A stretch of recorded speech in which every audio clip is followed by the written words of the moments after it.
हाँ, शुरू किया जाए। पिछली क्लास में अपन लोग पढ़ रहे थे मैटर इन आवर सराउंडिंग। अब देखा जाए इवोपरेशन के कारण कूलिंग इफेक्ट क्यों पैदा होता है।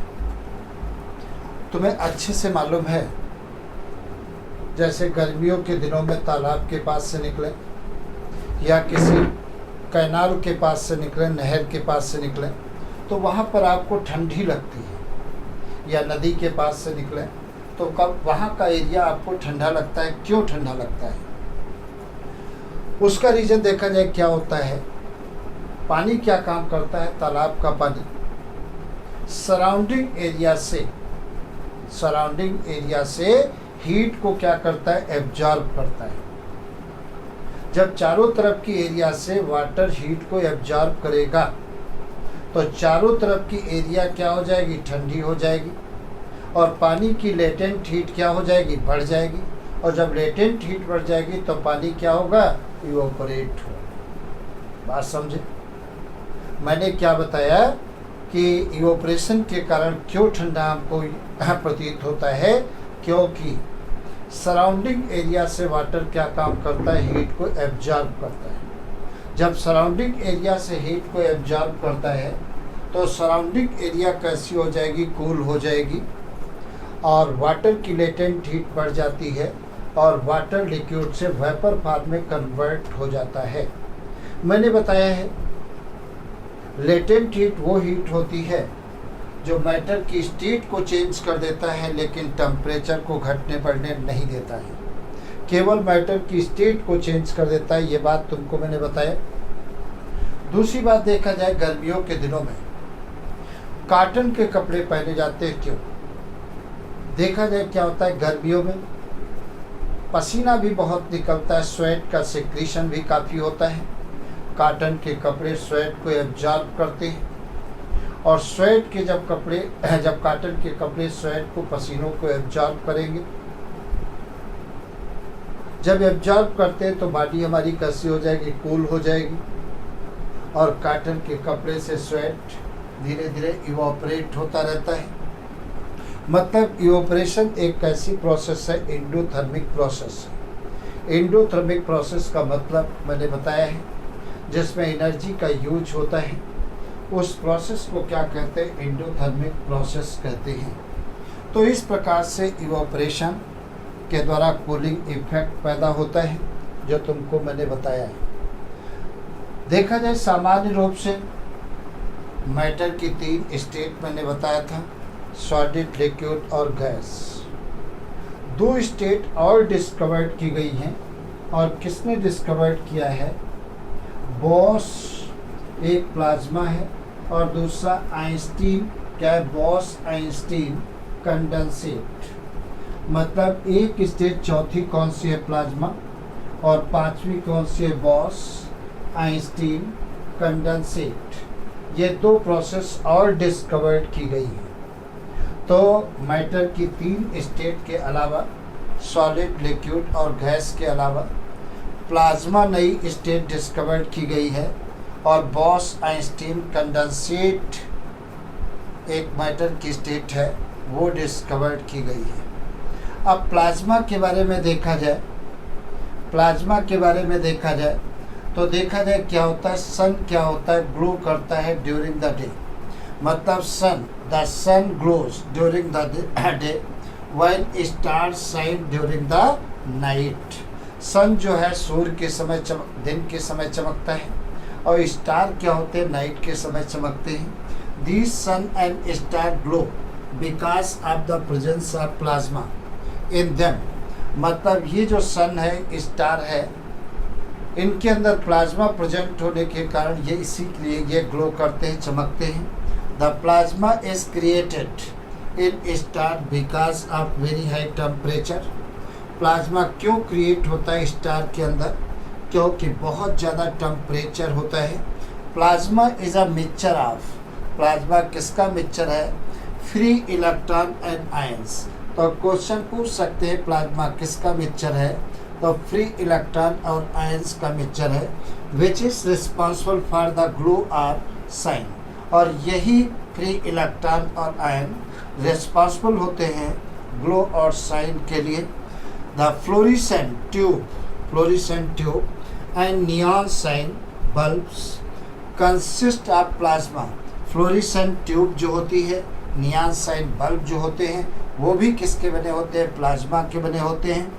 This state consist of super energetic and super excited particle. ये स्टेट किसकी बनी होती है? सुपर एनर्जेटिक, मतलब ऐसे पार्टिकल जिनके पास एनर्जी बहुत ज़्यादा होती है, ऐसे पार्टिकल जो बहुत ज़्यादा एक्साइटेड होते हैं. These particle in the form of ionised gases. और ये पार्टिकल किस रूप में पाए जाते हैं? आयोनाइज्ड गैसेस के रूप में पाए जाते हैं. ये स्टेट क्या कहलाती है? प्लाज्मा कहलाती है. फिर से सुनिए, देखिए प्लाज्मा स्टेट क्या कहलाती है. प्लाज्मा क्या है? The sun glow during the day and star shine during the night. मतलब सन जो है सूर्य के समय, दिन के समय चमकता है और स्टार रात के समय चमकते हैं. The sun and star glow because of the presence of the plasma in them. Sun और स्टार क्यों ग्लो करते हैं? क्योंकि इनके अंदर प्लाज्मा प्रेजेंट होता है. The plasma is created in star. Star में प्लाज्मा क्यों क्रिएट होता है? Because of very high temperature. क्योंकि स्टार और सन का टेम्परेचर बहुत ज़्यादा होता है, इसलिए स्टार और सन में प्लाज्मा क्रिएट होता है. प्लाज्मा बना किसका होता है? Plasma is a mixture of free electron and ions. Plasma किसका मिक्सचर है? फ्री इलेक्ट्रॉन और आयंस का मिक्सचर है. Which is responsible for the glow और शाइन, जो ग्लो और शाइन के लिए रिस्पॉन्सिबल होता है. The fluorescent tube and neon sign bulbs consist of plasma. तो फ्लोरिसेंट ट्यूब और नियॉन साइन बल्ब किसके बने होते हैं? प्लाज्मा के बने होते हैं. This state consist of super energetic. ये स्टेट जो होती है बहुत ज़्यादा super energetic and super excited particle, और सुपर एक्साइटेड पार्टिकल की बनी होती है. These particle are in the form of ionised mixture. और ये पार्टिकल किस रूप में पाए जाते हैं? आयोनाइज्ड मिक्सचर के रूप में पाए जाते हैं. दूसरी देखो स्टेट कौन सी है? Boss Einstein condensate. ये बॉस और आइंस्टीन ने डिस्कवर किया था इस स्टेट को. इसमें क्या कहा गया है? Condensation happens. कंडेंसेशन में क्या होता है? व्हेन सेवरल गैस मॉलिक्यूल, बहुत सारे गैस के मॉलिक्यूल कम टुगेदर, पास पास आते हैं, एंड फॉर्म अ लिक्विड, और लिक्विड के फॉर्म में आ जाते हैं. It all happens because of loss of energy. क्यों गैस के मॉलिक्यूल पास पास आते हैं? क्योंकि अपनी एनर्जी को लॉस करते हैं, खत्म करते हैं. Gases are really excited atom. Gases बहुत एक्साइटेड एटम होते हैं. व्हेन द लॉस एनर्जी, जब ये अपनी एनर्जी को लॉस करते हैं, they slow down and begin to collect. तो धीरे धीरे क्या होते हैं? पास पास आ जाते हैं. These particles can collect into one drop. और ये पार्टिकल एक लिक्विड के ड्रॉप के रूप में कलेक्ट हो जाते हैं.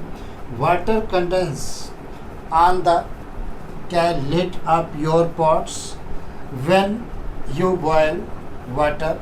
अगर किसी बर्तन में आप पानी को बॉयल करें तो पानी के केतली के मुख के ऊपर वाटर ड्रॉप के रूप में जमा हो जाता है, क्योंकि गैस के मॉलिक्यूल क्या होते हैं? कंडेंस हो जाते हैं. व्हेन क्या दिया गया है? BEC. BEC का मतलब क्या है? बॉस, और E का मतलब है आइंस्टीन, और C का मतलब है कंडेंसेट. तो BEC आर सुपर अनएक्साइटेड. ये क्या था? Super excited. और ये क्या होंगे? Super unexcited. एंड सुपर क्या दिया गया है? And super cooled atom. Super cooled atom, ये कौन से हैं? सुपर कूल्ड एटम होते हैं. तो ये बहुत ज़्यादा अनएक्साइटेड और कोल्ड एटम होते हैं. तो यहाँ पर देखा जाए क्या बताया इन्होंने? बॉस आइंस्टीन कंडेंसेट के बारे में क्या बताया इन्होंने? कहा कि बहुत सारे गैस के मॉलिक्यूल अपनी एनर्जी को लॉस करते हैं और एक साथ आ जाते हैं और पानी के ड्रॉप के रूप में जमा हो जाते हैं. समझे? तो जो पानी के ड्रॉप के रूप में डिपॉजिट हो जाते हैं, तो ये सुपर एक्साइटेड होते हैं, और क्या होते हैं, सुपर कंडेंस होते हैं। मतलब गैस के मॉलिक्यूल लिक्विड में जब कन्वर्ट हो जाते हैं तो उसी को इन्होंने क्या कहा, बॉस आइंस्टीन कंडेंसेट कहते हैं। तो 3 स्टेट के अलावा 2 स्टेट और डिस्कवर्ड की गई, एक तो प्लाज्मा और दूसरी बॉस आइंस्टीन कंडेंसेट। तो इस प्रकार से इस चैप्टर में जितनी भी बातें थी तुमको मैंने बताया है। अगली क्लास में तुम्हें बताना है, पहला क्वेश्चन नोट करिए, इन क्वेश्चनों के जवाब हमें तुम बताना। पहला क्वेश्चन नोट करिए, पहला क्वेश्चन, और कमेंट बॉक्स में इनके आंसर आप लिख के मुझे भेजना, तो हम देखेंगे तुम लोग सही भेजते हो या गलत भेजते हो। आंसर ज़रूर लिख के भेजना, तभी हम तुम्हारे में सुधार ला पाएंगे। अगर गलतियां होंगी हो जाने दो, लेकिन लिख के कमेंट बॉक्स में ज़रूर डालना। पहला क्वेश्चन नोट करिए, पहला question, what is unit of photosynthesis? What is unit of photosynthesis, मतलब फोटोसिंथेसिस की यूनिट क्या है? इसका आंसर तुम्हें लिख के भेजना है। What is unit of photosynthesis? Photosynthesis की यूनिट क्या है? दूसरा क्वेश्चन नोट करिए, दूसरा question, which of the following organelles known as, which of the following organelles known as factory of protein? किस ऑर्गेनेल्स को फैक्ट्री ऑफ प्रोटीन कहते हैं? फैक्ट्री ऑफ प्रोटीन कहते हैं।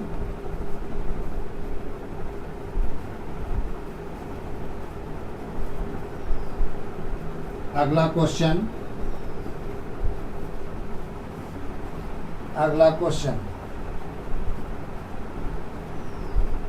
Right the difference between solid liquid and gas, solid liquid and gas, solid liquid और gas में difference क्या है?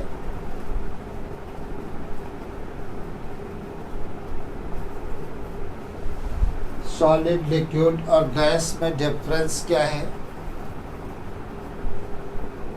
अगला question, right the short notes on, right the short notes on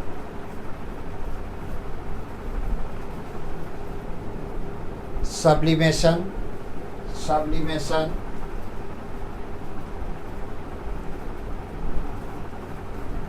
evaporation, evaporation,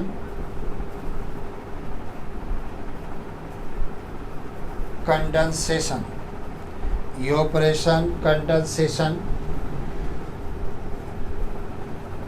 इतने question के जवाब तुम्हें कमेंट बॉक्स पर लिख के भेजना है।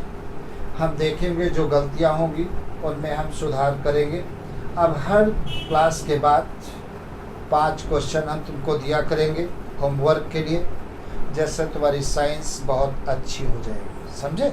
और बहुत कंसंट्रेट होकर के कमेंट बॉक्स के अंदर इनके क्वेश्चनों के आंसर ज़रूर तुमको देना है, क्योंकि बूंद बूंद करके घड़ा भरता है। अगर 5-5 क्वेश्चन तुम डेली सॉल्व करते रहोगे, एक दिन ऐसा आ जाएगा कि पूरी साइंस तुम्हारी जबान पर होगी, समझे? तो अब खूब कस के मेहनत करो। तो एक चैप्टर हमने बायो का ख़त्म कर दिया, एक चैप्टर हमने केमिस्ट्री का ख़त्म कर दिया। इस संडे को छोड़ करके अगले संडे से फिजिक्स की भी क्लास तुम्हारी लगेगी, समझे? जो सर मैथ पढ़ाते वही तुमको फिजिक्स पढ़ाएंगे, और केमिस्ट्री और बायो हम पढ़ाएंगे, ठीक है? और पूरी साइंस मैथ तुम्हारी कवर होगी। तुमने मैथ में विशेष रूप से तुम्हें ध्यान देना है, खूब कस के RD शर्मा लगाओ, NCERT लगाओ बुक, और अगर तुमसे कोई क्वेश्चन नहीं बनते हैं तो कमेंट बॉक्स के अंदर वो क्वेश्चन लिख दिया करो। दूसरे दिन जब भी क्लास होगी तो तुम्हारे क्वेश्चन की समस्या पहले देखी जाएगी, उसका सलूशन हम पहले देंगे, बाद में पढ़ाएंगे, बस ये है, खूब कस के आप मेहनत करो। तो ये चैप्टर आज ख़त्म हुआ। उसके बाद में नया चैप्टर अगली क्लास से शुरू करेंगे। और खूब पढ़ाई करिए, जी जान लगा करके पढ़ाई करिए। घर के बाहर मत निकलना, क्योंकि कोरोना के पेशेंट बहुत ज़्यादा मिलते हैं। ठीक है, मानते हैं ये उम्र ऐसी है, बच्चे खेलते हैं, एक्साइटेशन होता है कि हम भी जाए खेलें, लेकिन अपने को कंट्रोल रखना है, क्योंकि ये वायरस कांटेक्ट के माध्यम से बड़ी तेज़ी से फैलता है। हमको नहीं मालूम अगले बच्चे अफेक्टेड है या नहीं है। हम तो ये चाहेंगे भगवान करे संसार के किसी भी बच्चे को ये प्रॉब्लम ना हो, कोरोना का इन्फेक्शन ना हो। लेकिन मेरे चाहने से कुछ नहीं होता है, प्रिकॉशन से सब कुछ होता है। तो इस बात का ध्यान रखिए। इंडोर गेम खेलिए, माता पिता के साथ बैठ कर के खेलिए, भाई बहन के साथ बैठ कर के खेलिए, पढ़ाई भी करिए। ठीक है, दोनों काम करिए, बाहर मत निकलें। और पढ़ाई से रिलेटेड प्रॉब्लम जो है वो तुम्हारी हम देख रहे हैं, साइंस भी पूरी कराएंगे, मैथ भी पूरी कराएंगे। इसलिए तुम्हें टेंशन लेने की ज़रूरत नहीं है कि स्कूल कब खुलेंगे कब नहीं खुलेंगे, क्योंकि हम पूरा सिलेबस करा रहे हैं। और जो भी प्रॉब्लम तुम्हारी अनसॉल्व है, तुमसे नहीं बनती है, वो प्रॉब्लम कमेंट बॉक्स पर लिखिए और हमें बताइए, हम उसका सलूशन तुम्हें देंगे। बेस्ट ऑफ लक, खूब पढ़ाई करिए और आगे बढ़ते रहिए। ओके।